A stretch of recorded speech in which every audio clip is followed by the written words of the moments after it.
songs Raymond heard you. Many of y'all know me already. This is my research day presentation. I'm doing it on hip-hop history, and it's titled A Tale of Cool Couture.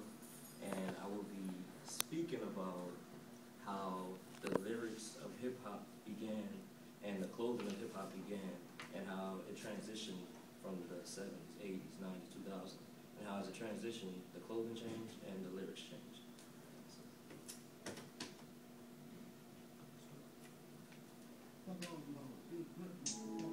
Yeah.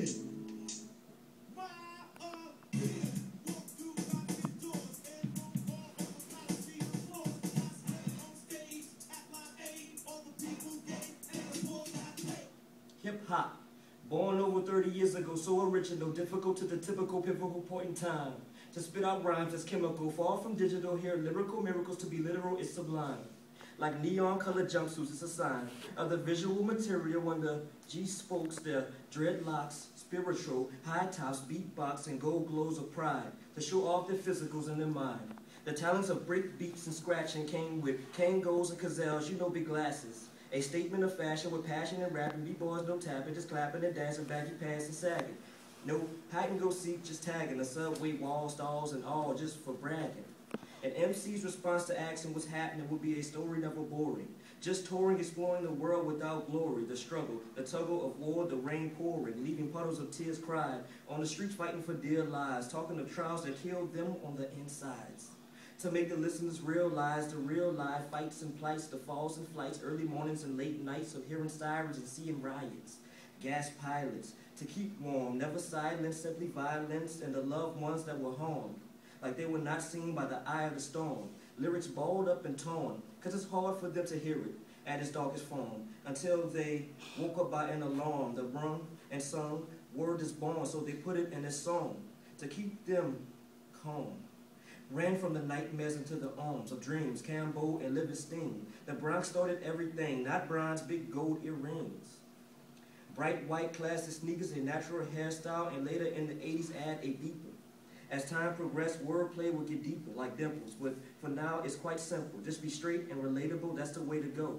And tell tales that come out of your temple about poverty, pickpocketers, the crime on streets, and people living fast till their deceased. Drug dealing underneath the basement where hip-hop originated, something sacred, stem from pain and a little hatred.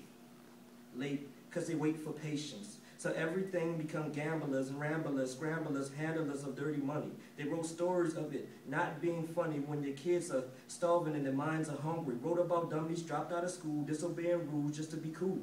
Robbing loot to buy some food or clothes that resemble crust groove. Everything they thought they was, they wasn't. Called them bro and cousin.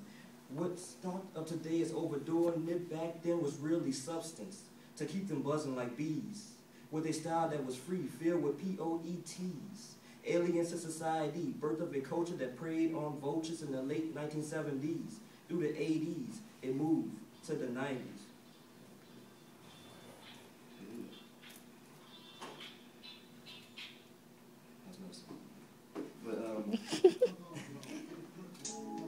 Yeah.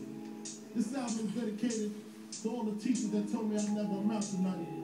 To all the people that lived above the buildings that I was hustling from, that called the police on me when I was just trying to make some money to feed my daughter.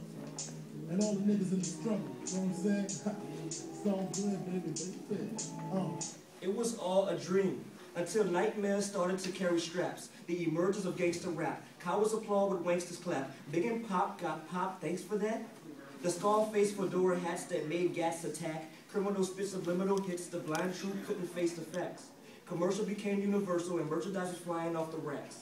Selling tracks, sewing tracks, running track, trying to track who was stunting when it comes to rap. Hoodies, military hats, field jackets, and fatigues. Materialistic, characteristic things don't mean no thing.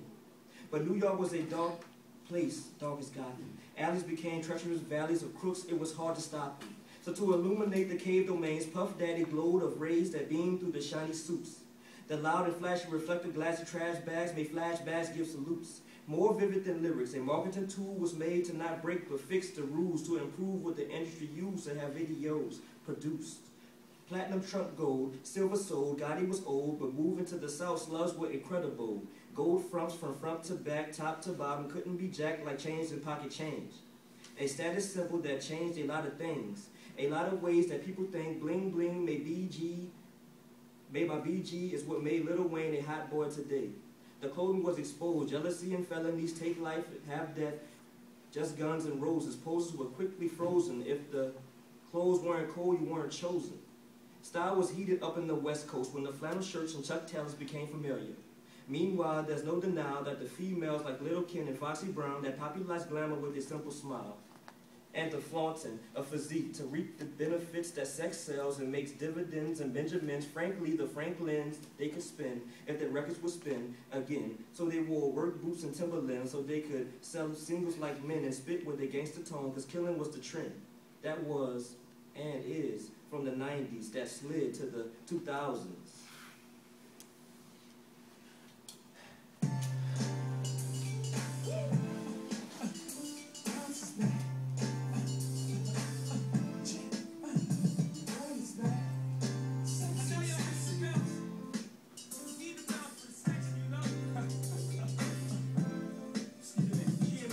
The 21st century, I know distinctively what it means to me. Substance has been drained. It's a shame that the industry has fallen from its epitome. Hip-hop screams, it seems that my left-eye Lopez lost my big puns and legends I cannot forget.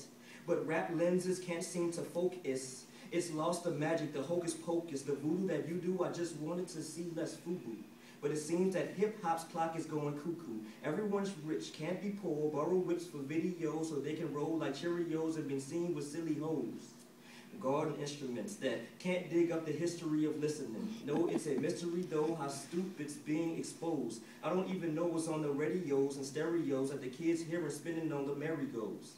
Self-absorbed, I try to ignore that hip-hop's ideas is dead. Nas, don't tell me, bro. Intelligence gets no airplay. It's a fair day to make it rain. Strippers, tippers, zippers, liquor sippers, and talk about smoking bags of haze. Caught up in the days of today's phase, but it'll be new tomorrow. No single style, everyone trying to be different when half the words are borrowed. Skinny jeans that hug the ding-a-lings of men that try to pretend that they're masculine when their Levi's vice grip the skin.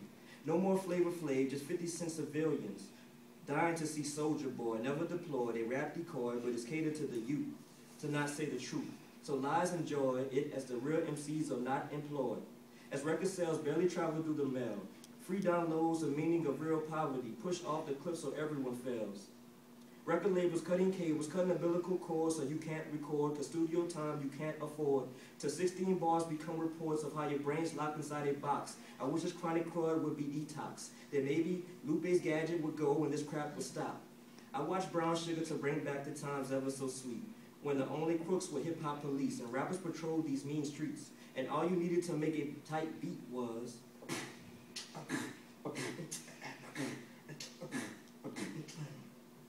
a tale of cool couture.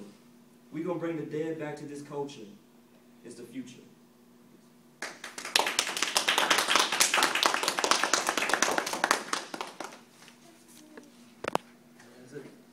Any questions?